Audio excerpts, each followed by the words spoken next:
অনেকেই কোশ্চেন করেন যে প্লাস্টিক সার্জারির পরেও কি দাগ থাকবে?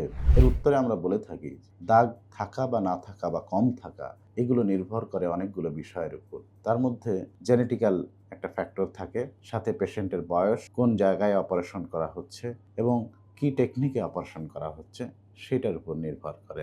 সাধারণত প্লাস্টিক সার্জনরা যখন অপারেশন করেন তখন এমনভাবে ইনসিশন দেওয়া হয় যাতে সেটা স্কিন ক্রিজ বরাবর থাকে। স্কিন ক্রিজ বরাবর যখন ইনসিশন দেওয়া হয় এবং ফাইন সুসার ম্যাটেরিয়াল দিয়ে যখন এটা ক্লোজ করা হয় তখন এগুলোর দাগ এমনিতেই খুব কম থাকে।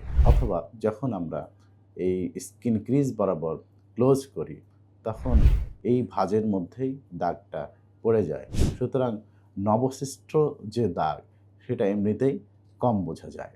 তাছাড়াও আমরা অপারেশনের পরে কিছু স্কার মডুলেশন থেরাপি ব্যবহার করি।